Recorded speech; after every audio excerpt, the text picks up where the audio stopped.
Welcome to Vicky's English Podcast. I'm Vicky. And I'm Jeffrey. Basically, we do the talking, you pick up the English. It's a good deal. But before we start, everyone, please remember to subscribe to our channel. Yes, and click the like button, and please share our podcast with your friends and family. It helps us a lot. It really does.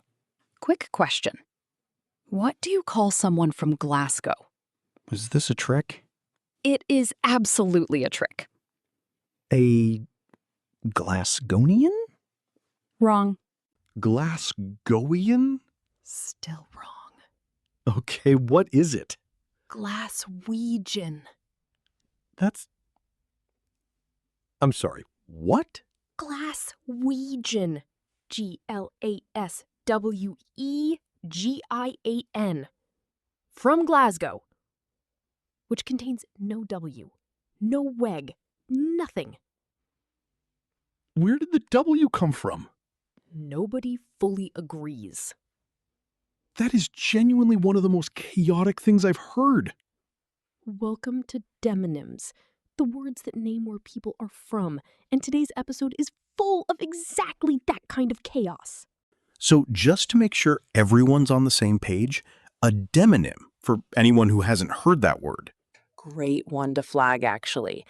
Demonym, D-E-M-O-N-Y-M.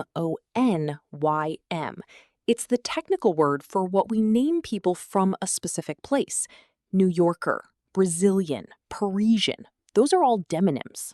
Right. And at first glance, it seems simple. You just add a suffix to the place name and off you go. And then you try to apply that logic and it falls apart immediately. Immediately. Which is why this matters, actually. Because if you're learning English and you're having a conversation with someone about where they're from, you want to be able to say, oh, so you're correctly, without accidentally inventing a word. And more than just the grammar of it, there's this whole cultural and identity layer to demonyms that I find genuinely fascinating. Because these words aren't just labels. People have feelings about them. Strong feelings in some cases. Very strong feelings. So that's what we're getting into today. The patterns, the weird exceptions, and why any of this actually matters when you're speaking real English. All right, let's start with the patterns, because there actually are some. It's not complete anarchy. It's about 60% anarchy. 60. Okay. So the most common suffixes in English for demonyms, you've got an or IAN.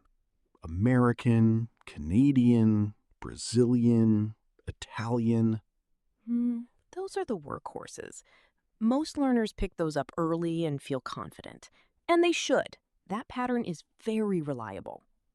Then you've got New Yorker, Londoner, Berliner. Oh, Berliner. That one has a famous story attached to it. The Kennedy speech. John F. Kennedy, 1963, stands in front of a massive crowd in West Berlin during the Cold War. And he says famously, Ich bin ein Berliner. I am a Berliner. Now, some people claim that in German, a Berliner is also a type of jam donut. So he accidentally said, I am a jam donut. Which is slightly mortifying for one of the most famous political speeches in history. Slightly. Linguists mostly disagree, though. Context makes it clear he meant the person, not the pastry. Right. Language is always context. But it's a great example of why demonyms carry weight. That word Berliner was loaded with political meaning in that moment. Okay. Continuing the suffixes, you've got ish, British, Spanish, Swedish, Turkish, Danish. And this is where it gets interesting, because ish as a suffix is doing double duty in modern English. It's both a formal demonym suffix and a colloquial word meaning sort of or kind of. Right. Are you coming tonight? Ish. Meaning maybe, kinda, not fully committed. So a learner hears British and I'm kind of tired-ish, and the same suffix is behaving completely differently in each case. That's colloquial English, the informal version that lives in real conversations, not textbooks. Then you've got E's. Japanese, Chinese, Portuguese, Vietnamese, Congolese. And here's where I want to push back slightly on something. Oh, good. Because I've noticed, and I say this having taught in several Asian countries, that some learners from Japan or China feel a bit flattened by the E's suffix. Like, Japanese is a fine word, but when you compare the rhythm of it to Italian or Parisian, there's an argument that E's historically got applied to place names in a way that wasn't always respectful. That's a real conversation in linguistics, actually. Some scholars have pointed out that ease was frequently applied to Asian and African nations during the colonial era, almost as a catch-all, whereas European nations got the more prestigious Ian treatment.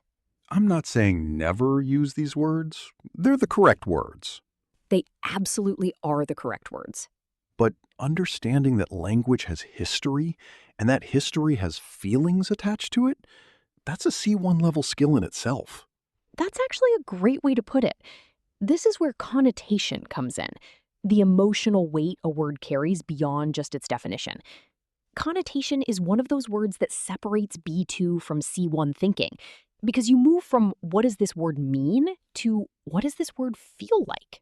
And with demonyms, the feelings can be fierce. Fierce. Okay, can we do the irregular ones? Because this is where I actually lose my mind a little. Go on then. Okay, someone from Naples, not Napoleon, not Naplesean, Neapolitan. Like the ice cream. Like the ice cream, which is named after the city, by the way. I did not know that. Most people don't. Someone from Liverpool?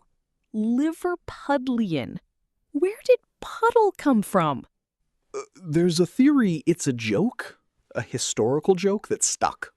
A joke. That became the official word. English, everyone. Someone from Manchester? Mancunian.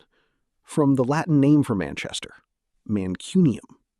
Which means if you want to understand Mancunian, you need to know Roman Britain. Casual. And as a Mancunian myself, I will say, we wear that word with pride. You really do. What about someone from Aberdeen? Aberdonian. Not Aberdeenian. Aberdonian. See, it doesn't follow the usual pattern at all. And that phrase, it doesn't follow the usual pattern, is actually really useful when you're explaining an irregular word to someone. It signals, this isn't your fault. English is just being English. Right. And someone from Bruges in Belgium? Bourgeois? Brugian? Nobody actually agrees. Which tells you that even native speakers don't always know. And that's actually quite reassuring if you're a learner. It really should be. If native speakers don't know the demonym for Bruges off the top of their heads, you're not failing. You're just human. Okay, I want to talk about the identity side of this now, because I think that's where it gets genuinely interesting for real conversations. Yes, let's go there. So, I'm from Manchester. I've lived in various places. I've spent time in London, time abroad. But if someone asks where I'm from, I say Manchester every time. You claim it. I claim it. Great expression, by the way. I claim it. It means you actively choose to identify with a place, not just that you technically come from there. And this matters because so many of our listeners live multicultural, multilingual lives. Maybe you were born in one country, raised in another, and now live somewhere else entirely. The question, where are you from, can feel complicated. Or even slightly uncomfortable. Right. And knowing how to navigate that, I'm originally from Osaka, but I've lived in London for 10 years, so I feel like a Londoner at this point. That's a sophisticated, natural English answer. Whereas a learner who doesn't have that flexibility might just say the country name and stop, which closes the conversation. Exactly. So where are you from originally? With that word originally, is a softer, more open question that invites a real answer. Much more natural than just, where are you from, which can sometimes feel blunt. Have you ever had a student who struggled with this one specifically? All the time. I had a student a few years ago, Korean American, born in Seoul, grew up in California from age 6. And she genuinely didn't know how to answer, where are you from, in a way that felt honest. Because neither felt complete. Neither felt complete. So we worked on this phrase, hyphenated identity, Korean American. The idea that you don't have to choose. You can say, I'm Korean American, born in Seoul, raised in California. That's a full, natural, human answer. And the hyphenated identity thing is huge in American English specifically, isn't it? Irish American, Italian American, African American. Deeply embedded in how Americans think about identity. British English does it less? We do it less, yeah. Though it's changing. British Pakistani or British Nigerian, those identities are very much part of modern British life, just expressed slightly differently. And for a learner listening, you're allowed to have a complicated answer. In fact, a complicated answer is often a more interesting answer. And more interesting answers make better conversations. Okay, can we do some quick-fire ones? Because I want learners to actually leave with some of these in their heads. Let's do it. I'll say the place, you give the demonym. Confident. Someone from Phoenix, Arizona? Phoenician. Which sounds like it should be an ancient Mediterranean civilization. Which is because the Phoenicians were an ancient Mediterranean civilization, and the city was named after them. So, The rabbit hole goes deep. Someone from Mumbai? Mumbaikar, which is Hindi-influenced, not English suffixed. Right. Because demonyms in English often absorb the local language's naming conventions, especially for non-Western cities. Mumbaikar, Delhiite. Delhiite is a funny one. 2 I's in a row. Delhiiite. That one always trips people up. Someone from Leeds? Leodinsian. Technically. Nobody says that. Nobody has ever said that in a normal conversation. Loiner is the colloquial one. Someone from Leeds is a loiner. And this is such a good example of the formal versus colloquial split. Technically, it's one thing, but everyone just says another. Learners need to know both exist. Otherwise, you walk into Leeds and call someone a Leodinsian, and they'll think you've had a stroke. Accurate. Someone from Texas? Texan. And I will say, as someone from Austin, Texan is not just a word, it is a whole personality. Oh, I've noticed. People from Texas don't just say, I'm from Texas. They say it like an announcement. I'm a Texan. Exactly. There are certain demonyms, Texan, New Yorker, Parisian, Londoner, where the word carries a cultural story, a set of associations, a kind of shorthand for who you are. And a learner who picks up on that is operating at a genuinely advanced level. Because they're not just using the word correctly, they're using it with the right cultural weight. And that's the jump from B2 to C1, honestly. Grammar gets you to B2. Cultural intuition, understanding the connotation, the identity, the history behind a word, that's what gets you to C1. A B2 learner knows that someone from Paris is called a Parisian.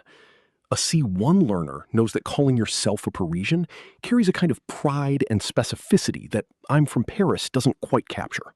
Beautiful. You should have been a teacher. Allegedly, I am one. Okay, let's actually put this to use. Quick scene. Pretend we've just met at a conference. You go first. Okay, so where are you originally from? Manchester, born and raised. You? Austin, Texas. So I'm a Texan through and through. I could tell, actually.